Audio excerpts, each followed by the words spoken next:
हाय, hello, नमस्ते. आज uric acid म्हणजे काय याची माहिती घेऊया.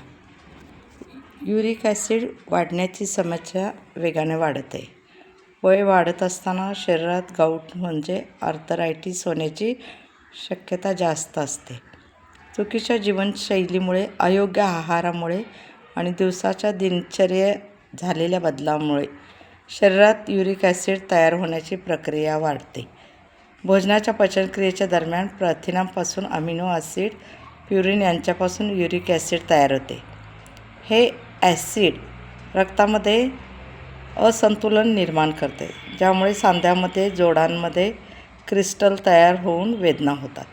युरिक ॲसिडची लक्षणं: सांधे आणि पायामध्ये वेदना, पाय टाच, सांध्यामध्ये सूज येणे, एका जागी बराच वेळ बसल्यावर पायामध्ये त्रास होणे, हाताच्या बोटामध्ये आणि सांध्यामध्ये चुभन आणि जळजळ होणे, रक्तातील साखरेची पातळी वाढणे. जर अशी लक्षणे जाणवली तर लवकरात लवकर युरिक ॲसिडची तपासणी करून घ्यावी.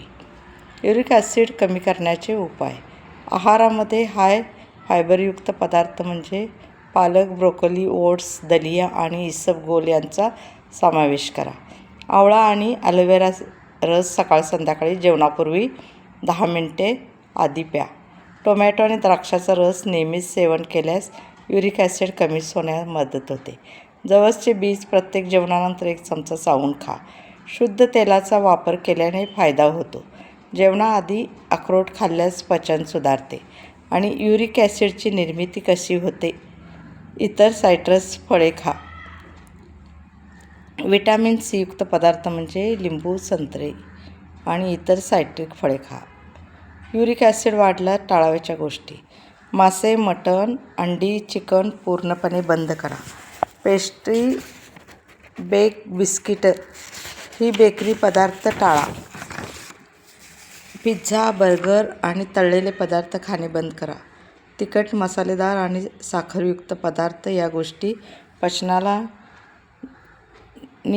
हानी पोहोचवतात. शराब आणि बियर यामुळे युरिक ॲसिड अधिक वाढते. युरिक ॲसिड नियंत्रित ठेवण्यासाठी जीवनशैलीतील बदल: रोज 45 मिनिटे वेगाने चालण्याची सवय लावा. योगा आणि व्यायाम करा. दररोज 4-5 लिटर पाणी प्या. घरातील ताजा आणि संतुलित आहार घ्या. नियमित तपासणी आणि उपचार करा. जर युरिक ॲसिड वाढल्याची लक्षणे दिसली तर डॉक्टरांचा सल्ला घ्या. योग्य आहार आणि दिनचर्या यामुळे समस्या नियंत्रणात राहतात. ही अशी माहिती सर्वांनी अवश्य ऐका. धन्यवाद.